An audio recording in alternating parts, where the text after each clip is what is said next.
அஸ்ஸலாமு அலைக்கும் வரஹ்மத்துல்லாஹி வபரகாத்துஹு. அன்பிற்கினிய சகோதர சகோதரிகளே, நம் அனைவர் மீதும் ஏக இறைவனுடைய அமைதியும் கருணையும் உண்டாகட்டுமாக என்கிற உயரிய பிரார்த்தனைகளோடு பாலஸ்தீனத்தினுடைய காசா பகுதிகள் மேலே இஸ்ரேலிய ஆக்கிரமிப்பு இராணுவம் நடத்தி வரக்கூடிய தாக்குதல்கள் 717வது நாளாகவும் இன்றும் தொடர்ந்து வரக்கூடிய இந்த சூழலில் ஒருபுறம் காசாவினுடைய யுத்தம் உச்சத்தை அடைந்து கொண்டிருக்கிறது. கடுமையான தாக்குதல்களை அப்பாவிகள் மீது இஸ்ரேலிய ஆக்கிரமிப்பு இராணுவம் நடத்தி வருகிறது. அதே நேரத்தில் மறுபுறமாக வெஸ்ட் பேங்க், ஜெருசலம் உள்ளிட்ட ரமல்லா உள்ளிட்ட மேற்கு கரை நகரங்களில் இருக்கக்கூடிய அப்பாவிகள் மீது தாக்குதல்களை நடத்தி அவர்களுடைய வீடுகளை, இடங்களை அபகரிப்பது மாத்திரமல்லாமல் அங்கிருக்கக்கூடிய சகோதரர்களை ஒவ்வொரு நாளும் கைது செய்து சிறையில் அடைக்கிற காரியத்தையும் இஸ்ரேலிய ஆக்கிரமிப்பு இராணுவம் தொடர்ந்து செய்து வரக்கூடிய நிலையில தான் இஸ்ரேலுக்கு எதிரான சர்வதேச மக்கள் எழுச்சியின் காரணமாக இறைவனுடைய அருளால இன்றைக்கு பாலஸ்தீனத்தை தனி நாடாக பல நாடுகளும் ஏற்றுக்கொள்ளுகிற ஒரு சூழல் உருவாகி இருக்கிறது. குறிப்பாக ஐநாவினுடைய பாதுகாப்பு கவுன்சிலில் அங்கத்துவம் பெற்றிருக்கக்கூடிய 5 முக்கியமான நாடுகளில் 4 நாடுகள் பாலஸ்தீனத்தை தனி நாடாக அங்கீகாரம் கொடுத்த நிலை உருவாகிற சூழலை நம்ம பார்க்கிறோம். ஏற்கனவே சீனா, ரஷ்யா பாலஸ்தீனத்தை தனிநாடாக அங்கீகரித்திருக்கக்கூடிய சூழலில் நேற்றைய தினம் ஸ்டாமர், பிரித்தானியாவினுடைய பிரதமர், வரலாற்று திருப்பமாக தன்னுடைய நாடும் பாலஸ்தீனத்தை இன்றைய நாளில் உத்தியோகபூர்வமாக அங்கீகரிப்பதாக சொல்லியிருக்கிறார். தற்போது ஐநாவினுடைய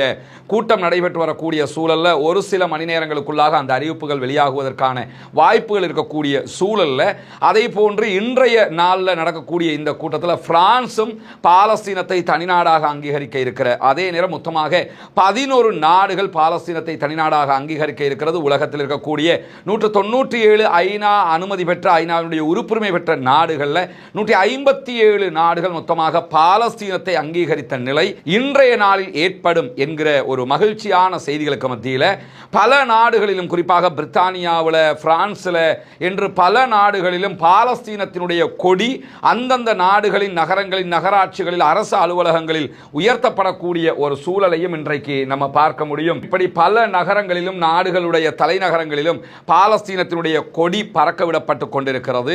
குறிப்பாக பிரான்சினுடைய பல நகரங்களில் கொடிகள் பறக்க விடப்படுகிறது. அதே நேரம் இத்தாலியினுடைய நகராட்சிகளிலும் இந்த பாலஸ்தீனத்தினுடைய கொடியை உயர்த்துகிற காரியத்தை அங்கிருக்கக்கூடிய சகோதரர்கள் செய்து வரக்கூடிய செய்திகளை நம்ம பார்த்து கொண்டிருக்கக்கூடிய சூழல்ல இன்றைக்கு என்னவெல்லாம் நடந்திருக்கிறது என்பதை பார்ப்பதற்கு முன்பதாக ஒரு குறுஞ்செய்தியை வாட்ஸ்அப் வழியாக பல பேரும் பரப்பி கொண்டிருக்கிறார்கள். அதனுடைய உண்மைத்தன்மை என்ன என்பதையும் நம்ம புரிந்து கொள்ள வேண்டியிருக்கிறது. என்னன்னா, நமக்கெல்லாம் தெரியும், காசாவில் கடந்த 717 நாட்களாக தொடர்ந்து அப்பாவிகள் மீதான தாக்குதல்களை இஸ்ரேல் நடத்தி வருகிறது. இந்த சூழல்ல காசா மக்களுக்காக நம்ம என்ன பண்ண முடியும் சொல்லி பார்த்தீங்கன்னா, நாம் அவர்களுக்காக மார்க்க ரீதியாக அல்லாஹ்விடத்திலே ஆன்மீக ரீதியில் துஆ கேட்க முடியும், பிரார்த்தனை செய்ய முடியும். அத்துஆஉ முகுல் இபாதா என்றார்கள் ரசூலுல்லாஹி ஸல்லல்லாஹு அலைஹி வஸல்லம் அவர்கள். பிரார்த்தனை தான் இபாதத்துக்களுடைய தலை என்று சொல்லி இருக்கிறார்கள். எனவே நாம் அந்த மக்களுக்காக தொடர்ந்து பிரார்த்திக்க வேண்டும், பிரார்த்தனை செய்து வருகிறோம். அத்தனை சகோதரர்களும் கையேந்தி வருகிறீர்கள், தொடர்ந்தும் நாம் அதை செய்ய வேண்டும். இரண்டாவதாக, இஸ்ரேலிய ஆக்கிரமிப்பு இராணுவத்தினுடைய இந்த அநியாயத்திற்கு எதிராக அல்லாஹ்வுடைய தூதர் ஸல்லல்லாஹு அலைஹி வஸல்லம் அவர்கள் காட்டி தந்த அடிப்படையில் நம்ம குனூத்துன் நாசிலாவை ஓதி வர முடியும். குனூத்துன் நாசிலா என்றால் என்ன, அது எப்படி ஓத வேண்டும் என்பதை தனி வீடியோவாக நம்முடைய சேனலில் வெளியிட்டிருக்கிறோம். பார்க்காத சகோதரர்கள் அதிலே பார்த்துக்கொண்டு அந்த இபாதத்துக்களை குர்ஆன் சுன்னா அடிப்படையில் நீங்கள் அமைத்துக் கொள்ள முடியும். அதை புதிதாக தெரிந்து கொள்ள விரும்புகிற சகோதரர்கள் முன்னால் தெரிகிற நம்முடைய தொலைபேசி வாட்ஸ்அப் இலக்கத்திற்கு குனூத் என்று மாத்திரம் ஒரு டெக்ஸ்ட் மெசேஜ் அனுப்பிச்சிட்டீங்கன்னா அந்த வீடியோ உங்க வாட்ஸ்அப்புக்கு வந்து சேர்ந்துடும். அதை பார்த்து நீங்கள் உங்களுடைய இபாதத்துக்களை அமைத்துக் கொள்ள முடியும் மார்க்க அடிப்படையில். இதை தாண்டி அந்த மக்களுக்காக நாம் ஜனநாயக ரீதியாக குரல் எழுப்ப முடியும். இந்த 3 விவகாரங்களை தான் நம்ம அந்த மக்களுக்காக பண்ண முடியும். அந்த மக்களுக்காக பண உதவி செய்ய விரும்புகிற சகோதரர்கள் நான்காவதாக UNRWA என்கிற ஐநாவினுடைய இணையதளத்துக்கு சென்று ஐநா வழியாகவே நீங்க அந்த மக்களுக்காக உங்களால் முடிந்த உதவிகளை பண்ண முடியும். UNRWA தான் காசாவுக்குள்ள முழுமையாக தங்களுடைய உணவு விநியோகத்தை செய்யக்கூடிய ஐநாவினுடைய அனுமதி பெற்ற ஒரு அமைப்பாக திகழ்வதையும் நம்ம புரிந்து கொள்ள முடியும். அதை தாண்டி வேர்ல்டு ஃபுட் புரோகிராம் என்கிற ஐநாவினுடைய அமைப்புக்கும் நீங்கள் உதவி செய்ய முடியும்.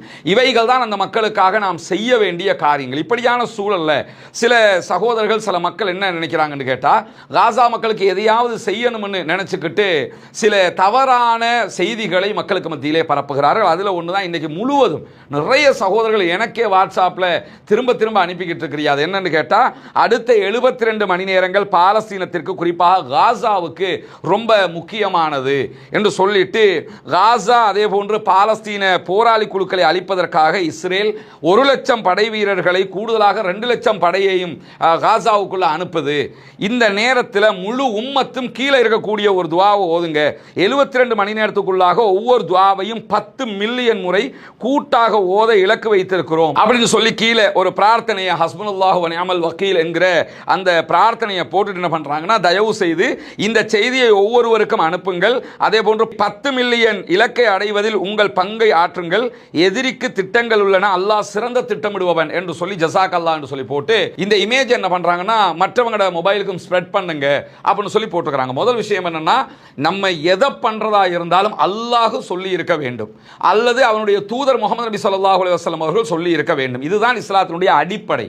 குல் இன் குன்தும் துஹிப்பூனல்லாஹ ஃபத்தபிஊனி. குர்ஆன்ல அல்லாஹ் தஆலா முஹம்மது நபிக்கு என்ன சொல்லி காட்டானா, நபியே நீங்க அந்த மக்கள்கிட்ட போய் சொல்லுங்க, நீங்கள் அல்லாஹ்வை விரும்பினால், இன் குன்தும் துஹிப்பூனல்லாஹ், நீங்கள் அல்லாஹ்வை விரும்புகிறவர்கள் என்றால் ஃபத்தபிஊனி, நபியாகிய என்னை பின்பற்றுங்கள் அப்படின்னு சொல்லி போய் பிரச்சாரம் பண்ணுங்க. எனவே நம்ம எது பண்ணினாலும் அல்லாஹ் குர்ஆன்ல சொல்லி இருக்கிறானா, முஹம்மது நபி அவங்க சொன்ன செய்த ஆதாரங்கள் நபி மொழிகளில் ஆதாரபூர்வமாக பதியப்பட்டிருக்கிறதா என்பதை பார்த்து தான் செய்ய வேண்டும். இல்லாத பட்சத்தில் செய்யறது நன்மைதானே என்று சொல்லி எதையாவது ஒன்று நம்ம பண்ணினோம்னா அந்த நன்மை முகமது நபிக்கு தெரியாதா என்கிற கேள்வி வரும். நம்ம சமூகத்தில் நிறைய பிழைகள் எங்க மார்க்க ரீதியாக அரங்கேறுதுன்னு சொன்னா, எதையாவது ஒன்று சொல்லி விடுறாங்க, இப்படி ஒன்று பண்ணுங்க, இந்த மாதிரி ஒரு மெசேஜ் அனுப்புறது, துவா தானே செஞ்சா நன்மை தானே அப்படிங்கிறாங்க. துவா தானே செஞ்சா நன்மை தானேங்கிறதுல துவா அல்லாஹ்வுடைய தூதர் காட்டி தந்த வழிமுறையில் இருக்க வேண்டும். எதை செய்யறதான செஞ்சா நன்மைன்னா எப்ப நன்மையாகும்? நாம் அல்லாஹ்வுடைய தூதரா? இந்த மெசேஜ் அனுப்பினவர் அல்லாஹ்வுடைய தூதரா? அப்படி கிடையாது. யார் அல்லாஹ்வுடைய தூதர்? முஹம்மது நபி ஸல்லல்லாஹு அலைஹி வஸல்லம் அவர்கள். எனவே எதை செய்தாலும் நம்ம அல்லாஹ்வுடைய தூதர் காட்டி தந்திருக்கிறாங்களா, திருமறை குர்ஆன்ல இது இருக்குதா, ஒன்றோ குர்ஆன்ல இருக்கணும், இல்லாட்டி ஆதாரபூர்வமான நபிமொழிகளில் இப்படியான வழிமுறை இருக்கணும். இந்த ரெண்டுலையுமே இல்லைன்னு சொன்னா, இல்லாத ஒன்றை நாம் செய்து விட்டோம் என்றால் கண்டிப்பாக அதற்கு நன்மைக்கு பதிலாக அல்லாஹ்விடத்திலே குற்றம்தான் நமக்கு பதிவாக்கப்படும் என்பதை நாம் புரிந்து கொள்ள வேண்டும். ஏன்னா இது நன்மைதானே என்று நம்ம முடிவெடுக்க இயலாது. இந்த நன்மை முகமது நபிக்கு தெரியாதா? பத்ர்ல சஹாபாக்கள் கொல்லப்பட்டாங்க, உஹதுல கொல்லப்பட்டாங்க, இன்னும் சொல்ல போனா உஹதுல எல்லாம் உஹது வரைக்குமே வந்துட்டாங்க எதிரிகள். மற்ற மற்ற சந்தர்ப்பங்களில் பல தடவைகள் மதீனா முற்றுகையிடப்படுகிறது, யூதர்கள் வந்து முற்றுகையிடுறாங்க, யூதர்களோடு சேர்ந்து எதிரிகள் வந்து முற்றுகையிடுறாங்க. இப்படி பல யுத்தங்கள் எத்தனை காலகட்டங்களில் ரசூலுல்லாஹி ஸல்லல்லாஹு அலைஹி வஸல்லம் இது மாதிரி முற்றுகையிடப்பட்டிருக்கிறாங்க. இந்த நேரங்கள்லாம் 1 மில்லியன் இந்த துவா ஓதுங்க, 2 மில்லியன் இந்த துவா ஓதுங்க, இத்தனை மில்லியன் அந்த துவா ஓதுங்கன்னு ரசூலுல்லாஹ் எதையாவது சொல்லி கொடுத்திருந்தாங்கன்னா, எஸ் ரசூலுல்லாஹ் இந்த யுத்தத்தில் இப்படி சுற்றி வளைக்கப்பட்ட நேரம் ரசூலுல்லாஹ் இப்படி ஓத சொன்னார்கள், ரசூலுல்லாஹ்வுடைய பல்லு உஹதிலே உடைக்கப்பட்ட நேரம் இப்படி ஓத சொன்னார்கள், ரசூலுல்லாஹ்வுடைய நெத்தில அம்பு வந்து தெச்ச நேரத்தில் இப்படி ஒரு துவா ஒரு 10 மில்லியன் ஓத சொன்னாங்க, 2 மில்லியன் ஓத சொன்னாங்க. இப்படி ஏதாவது வழிமுறை இருக்கும்னா இப்ப நம்ம காசாவுக்காக ஒரு 2 மில்லியன் இந்த வார்த்தையை ஓதுங்க அப்படின்னு சொல்லலாம். இது மாதிரி ஏதாவது ஒரு வழிகாட்டுதல் இருக்கான்னு கேட்டா இப்படி எந்த விதமான வழிகாட்டுதல்களும் கிடையாது சகோதரர்களே. எனவே இப்படியான செய்திகளை பரப்பாதீங்க. துஆ தானே என்று நினைத்துக் கொண்டு நன்மைக்கு பதிலாக நாம் அல்லாஹ்விடத்தில் குற்றத்தை பெற்றுவிடக் கூடாது. மன் அஹதஸ ஃபீ அம்ரினா ஹாதா மா லைஸ மின்ஹு ஃபஹுவ ரத்துன் என்று அல்லாஹ்வுடைய தூதர் ஸல்லல்லாஹு அலைஹி வஸல்லம் அவர்கள் சொன்னதாக ஆயிஷா ரலியல்லாஹு அன்ஹா அவர்கள் அறிவிக்கக்கூடிய ஆதாரபூர்வமான நபிமொழி சஹீஹுல் புகாரியிலே பதிவு செய்யப்பட்டிருக்கிறது. யார் இந்த மார்க்கத்தில் இல்லாத ஒன்றை புதிதாக உருவாக்குகிறாரோ அது ரத்து செய்யப்படும், அது இல்லாதொழிக்கப்படும், அது ஏற்றுக்கொள்ளப்பட மாட்டாது என்கிறத நம்ம ரசூலுல்லாஹி ஸல்லல்லாஹு அலைஹி வஸல்லம் அவர்கள் சொல்லியே நம் ஆதாரபூர்வமான நபிமொழிகளை இன்றைக்கு பார்க்க முடிகிற நேரம். இப்படியான இந்த 72 மணி நேரம் இதில் வரக்கூடிய செய்திகளை நீங்க பாருங்க. 72 மணி நேரம் பாலஸ்தீனத்திற்கு, குறிப்பாக காசாவுக்கு மிக முக்கியமானது. 72 மணி நேரம் தான் முக்கியமானதா? இதுக்கு முன்னாடி வந்து 717 நாள் முக்கியமானதா? இதுக்கு பிறகு வரப்போற நாட்களும் முக்கியமானது தான். அவ்வளவுக்கு அங்க சுற்றி வளைக்கப்பட்ட கடந்த 2 வாரங்களாக கித்தியோன் வேர்கன்ஸ் 2 என்கிற ஒரு பெயர்ல அவன் முழு ராணுவத்தை இறக்கி தாக்குதல் நடத்துறான். அதுக்கப்புறம் என்ன சொல்றாங்கன்னா, அடுத்ததாக 1 லட்சம் பேரை ராணுவத்தை இறக்க போறாங்க. இதுவரைக்கும் 60,000 பேரை இறக்கியிருக்கிறான். இதுக்கு பிறகு எத்தனை பேர் இறக்க போறானுங்கிறது எந்த அறிவிப்பையும் இதுவரைக்கும் அவங்க வெளியிடல. இது பிழையான தகவல். 2வது 2 லட்சம் பேரை இறக்கிறதுக்காக கூடுதலாக குவிச்சுக்கிட்டு இருக்கிறான் அப்படிங்கிறாங்க. அப்படியான இந்த தகவலும் வரல. இதை எழுதினவர் சும்மா விட்டாடிச்சிருக்காரு. 2 லட்சம் பேர் 1 லட்சம் பேர் விட்டாடிச்சிருக்கிறாரு. தயவு செய்து இப்படியான காரியங்களில் யாரும் ஈடுபடாதீங்க. மார்க்க மார்க்க விஷயத்தில் அல்லாஹ்வுடைய தூதர் காட்டியதை மட்டும்தான் நம்ம பரப்பணும். இப்படி ரசூலுல்லாஹ் எந்த யுத்த காலத்திலும் ரசூலுல்லாஹ்வே சுற்றி வளைக்கப்பட்ட தருணங்களில் கூட உஹது யுத்தத்தில் சஹாபாக்கள் பல பேர் விரண்டு ஓடிய சந்தர்ப்பங்கள் இருக்கிறது. ரசூலுல்லாஹி ஸல்லல்லாஹு அலைஹி வஸல்லம் அவங்களை ஒரு சில சஹாபாக்கள் மாத்திரமே சுற்றி வளைத்து பாதுகாத்து கொண்டிருந்த சந்தர்ப்பங்கள் இருந்தது. மறுபுறமாக காலித் இப்னு வலீத் ரலியல்லாஹு அன்ஹு அவர்கள் எதிரிகளோடு இருந்த டைம்ல உஹது யுத்தத்தில் சுற்றி வளைத்து பின்பக்கமாக வந்து தாக்கிய சந்தர்ப்பம் இருந்தது. அந்த நேரங்கள்லாம் ரசூலுல்லாஹ் இப்படியான ஒரு துஆவை சொல்லி ஒரு 1 மில்லியன் டைம் ஓதுங்கன்னு சொல்லியிருக்கலாமே. அப்படி எங்கேயுமே எந்த சந்தர்ப்பத்திலும் சொல்லல. மதீனா சுற்றி வளைக்கப்பட்ட நேரத்திலும் சொல்லல. எனவே இப்படியான பொய்களை பரப்பாதீர்கள் என்கிற ஒரு அன்பான கோரிக்கையை மார்க்க ரீதியாக விடுத்தவனாக இன்றைக்கு இதுவரைக்கும் கடந்த 24 மணி நேரங்களுக்குள்ளாக 61 அப்பாவிகள் காசாவிலே கொல்லப்பட்டிருக்கிறார்கள், ஷஹீதாகி இருக்கிறார்கள். 220 பேர் படுகாயம் அடைந்திருக்கக்கூடிய சூழலில் இன்றைக்கும் மக்கள் நார்த் காசாவில் இருந்து வடக்கு காசாவில் இருந்து காசா சிட்டிக்கு வந்து காசா சிட்டியில இருந்து மொத்தமாக சவுத்துக்கு நகரக்கூடிய காட்சிகளை தான் நீங்க பார்க்குறீங்க. தொடர்ந்து வந்த மக்கள் அகதிகளாக அலைக்கழிக்கப்படக்கூடிய சந்தர்ப்பத்தில் பெஞ்சமின் நெதன்யாகு இஸ்ரேலுடைய பிரதமர் இன்றைக்கு வெளியிட்டிருக்கக்கூடிய ஒரு செய்தியில் என்ன சொல்றாருன்னு கேட்டா, எங்களுடைய அனைத்து இலக்குகளையும் அடைகிற வரைக்கும் எங்களுடைய தாக்குதல்கள் தொடரும். ஏன்னா புலிவால பிடிச்ச கதையாக அவருக்கு யுத்தத்தை நிறுத்த முடியாமல் இருக்கு. அதனால தான் அவர் என்ன சொல்றாருன்னா, நாங்க யுத்தத்தை முடிக்கிற வரைக்கும் எங்களுடைய அனைத்து இலக்குகளையும் அடைகிற வரைக்கும் உறுதியாக இருக்கிறோம். குறிப்பாக பெஞ்சமின் நெதன்யாகு அவரோட சேர்த்து இந்த 2 பேர், இவங்க 2 பேரும் இத்தாமர் பென் கிவிரும் அமைச்சரவையில் இருக்கக்கூடிய மிக முக்கியமான இனவாதிகள். இவங்களால தான் இவ்வளவு பிரச்சனையும் வந்துகிட்டு இருக்கு. அந்த நாட்டுக்காரங்களுக்கு இப்ப தெரிய வருகிற அளவுக்கு நிலைமை மாறி இருக்குது.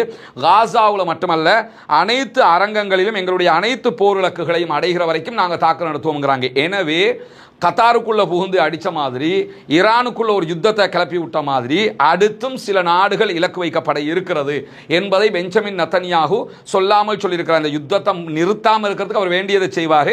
அந்த இலக்குகளில் ஒன்றாக குறிப்பாக மீண்டும் ஈரானோட இவங்க ஒரு சண்டைக்கு போவதற்கான வாய்ப்பு இருக்கிறது. ஏன்னா இன்றைய அறிவிப்பில் என்ன சொல்றாருன்னு கேட்டால், நாங்கள் ஒரு மோதலில் கடுமையான மோதலில் இருக்கிறோம், அதில் எங்களுடைய வெற்றியை தான் நாங்கள் அடைய நினைக்கிறோம் சொல்லிட்டு ஈரானுடைய அரசாங்கத்தை அழிக்க வேண்டும், அது எங்க கையில் இருக்குது அப்படிங்கிறாங்க. ஏன்னா ஈரான் தான் இவங்களுக்கு பெரிய த்ரெட்னா இருக்குது. ஏன்னா மற்ற அரபு நாடுகளை பற்றி அவங்களுக்கு தெரியும், இவங்க யாரும் நம்மளோட சண்டைக்கு வரமா, கத்தாருக்கு எவ்வளோ அடிச்சாலும் வரமாட்டாங்க, சவுதிக்கு அடி எவனும் வரமாட்டான், ஈரான்காரன் வருவான், ஈரானோட ஹிஸ்புல்லா வருவான், ஹிஸ்புல்லாவோட யமனில் இருக்கிற ஹூதி வருவான், ஹூதியோட அதே போன்று ஈராக்கில் இருக்கிற கத்தாயிபு ஹிஸ்புல்லா வருவான்.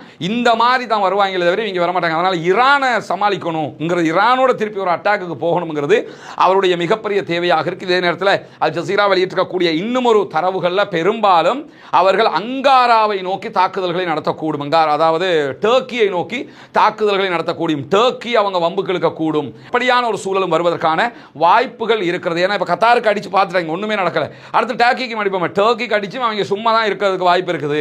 அப்படி ஒன்று பண்ணுவோம் என்று கூட யோசிக்கிறதுக்கு அவர்களுடைய திட்டங்கள் இருக்கிறது என்று இன்றைக்கு அல் ஜசீரா வெளியிட்டிருக்கக்கூடிய தகவல்களை நம்ம பார்க்க முடிகிறது. பொறுத்திருந்து பார்ப்போம் என்ன நடக்க போகிறது, அந்த நாடுகளும் என்ன செய்ய போகிறது என்பதை. அதை தாண்டி இன்றைக்கு ஃப்ரீடம் ஃப்ளோட்டிலா கப்பல்கள் காசாவை நோக்கி வந்து கொண்டிருக்கின்றன. இன்றைக்கு ஃப்ரீடம் ஃப்ளோட்டிலா கூட்டணியில் வரக்கூடிய கப்பல்களில் இருந்து அல் ஜசீராவினுடைய பத்திரிகையாளர்கள் அதிலே வருகிறார்கள். அவர்கள் சொல்லக்கூடிய செய்திகள் அல் ஜசீரா இன்றைக்கு லைவ் டெலிகாஸ்ட் கப்பலில் இருந்து பண்ணி கொண்டிருக்கிறாங்க. பண்ணுகிற நேரத்தில் அதில் என்ன சொல்றாங்கன்னு கேட்டால், காசாவினுடைய இந்த முற்றுகை, இஸ்ரேலிய ராணுவ முற்றுகையை உடைப்பதற்காக மருந்துகளையும் இதே போன்ற உணவுகளையும் ஏற்றிக்கொண்டு வரக்கூடிய பொதுமக்களுடைய ஃப்ரீடம் ஃப்ளோட்டிலா கூட்டணியுடைய பல கப்பல்களுக்கு மேலே இன்றைக்கு உளவுத்துறை ட்ரோன்கள் பறந்திருக்கின்றன. அதாவது தாக்குதல் ட்ரோன் கிடையாது, அட்டாக் ட்ரோன் கிடையாது, அது வந்து வீடியோ கவரேஜ் பண்ணக்கூடிய ட்ரோன்கள். உளவு பார்ப்பதற்காக இன்னைக்கு அதெல்லாம் அனுப்பி பயம் காட்டுவாங்க. உளவுத்துறை ட்ரோன்கள் இன்றைக்கு பறந்திருக்கிறது. எனவே இதை நாங்கள் வெளிப்படையாக அந்த அதில் கப்பலில் இருக்கக்கூடியவர் சொல்றாங்க, எங்களுடைய பாதுகாப்புக்கு எந்த விதமான குந்தகமும் வரக்கூடாது, சர்வதேசம் பார்த்து கொண்டு இருக்குங்கிறாங்க. ஆனால் அதை மீறி ஏற்கனவே பலமுறை இஸ்ரேல் தாக்குதல் நடத்தியிருக்கிறான், இந்த முறை நடத்துவதற்கான வாய்ப்புகள் இருக்கிறது என்கிற தகவல்கள் தெரிந்தும் தான் அவர்கள் வந்து கொண்டிருக்கக்கூடிய சூழல்ல 300க்கும் மேற்பட்ட இஸ்ரேலிய யூதர்கள் இன்றைக்கும் புனிதமிக்க மஸ்ஜிதுல் அக்ஸாவுக்குள் நுழைந்து மஸ்ஜிதுல் அக்ஸாவை சேதப்படுத்தி இருக்கிறார்கள், தொழுகையாளிகள் மீது தாக்குதல் நடத்தி இருக்கிறார்கள் என்கிற செய்திகளும் இன்றைக்கு வந்திருக்கிறது. அல்லாஹ்வுடைய ஆலயத்தை தொடர்ந்தும் அசிங்கப்படுத்த நினைக்கிற, அழிக்க நினைக்கிற, அல்லாஹ்வுடைய ஆலயத்துக்குள் சென்று அசிங்கமான காரியங்களை செய்யக்கூடிய இவர்கள் மீது அல்லாஹ்வினுடைய சாபம் ஏற்பட வேண்டும் என்று அல்லாஹ்விடத்திலே கையேந்த மறந்து விடாதீர்கள் சகோதரர்களே என்கிற கோரிக்கைகளோடு இன்றைக்கு இத்தாமர் பென் கிவிர் இவர் வந்து இஸ்ரேலில் இருக்கக்கூடிய மிக முக்கியமான ஒரு கட்சியினுடைய தலைவர் பிளஸ் எம்பியும் கூட. அதோட இப்போ இருக்கக்கூடிய இருக்கக்கூடிய மினிஸ்டர் இவர். இதே மாதிரி பக்கத்தில் இருக்கிறவர் ஸ்மாரிச். இந்த ரெண்டு பேருமே வந்து ரொம்ப படுபயங்கரமாக நம்ம நாட்டில் இருக்கக்கூடிய இனவாதிகள்லாம் பார்த்தீங்கன்னா தேக்கரண்டி தான் இவங்களோட சேர்க்கும்போது அவங்க தான் முழுக்க இனவாதிகள்னால இவங்க தான் அங்கிற அளவுக்கு இருக்கக்கூடியவங்க. அந்த ரெண்டு பேரும் இன்னைக்கு கிளப்பி இருக்கக்கூடிய ஒரு முக்கியமான செய்தி என்னன்னு கேட்டால், இந்த அவர் அதாவது பென்கிவிர் என்ன சொல்கிறாருன்னா, நான் மட்டும் பிரைம் மினிஸ்டராக இருந்தேன்னு சொல்லி சொன்னால் மஹமூத் அப்பாஸை அரெஸ்ட் பண்ணிடுவேன் அப்படிங்கிறாரு. இது எதுக்காக சொல்கிறாங்கன்னு கேட்டால், பல நாடுகள் பாலஸ்தீனத்தை தனி நாடாக அங்கீகரிச்சுக்கிட்டு இருக்கிறாங்களே. இப்போ இங்கே இருக்கக்கூடிய மஹமூத் அப்பாஸ் உள்ளிட்ட பல பேரும் ராஜதந்திர ரீதியில் இயங்கி இந்த மாதிரி வேலையெல்லாம் பண்ணுறாங்களே, நீங்கள் என்ன பார்த்துக்கிட்டு இருக்கிறீங்க என்று சொல்லி பத்திரிகையாளர்கள் கேட்குறாங்களாம். கேட்கும்போது இந்த ஆள் என்ன சொல்கிறாருன்னு கேட்டால், இஸ்ரேலுடைய பொது பாதுகாப்பு அமைச்சர் அவர் மட்டும் பிரைம் மினிஸ்டராக இருந்தால் மஹமூத் அப்பாஸை நாங்கள் கைது பண்ணுவோம் அப்படின்னு சொல்லியிருக்கிறாரு. இதில் வந்து நம்ம என்ன புரிஞ்சுக்கிறோம்னா, இது அவர்களுடைய அடுத்த இலக்குகளில் ஒன்றாக மாறி இருக்கிறது என்பதை நம்ம புரிஞ்சுக்க. ஏன்னா அடுத்து என்ன செய்வோங்கிறத பிரைம் மினிஸ்டர் தலையில் அடிச்சு தான் இவர் சொல்லுவார்.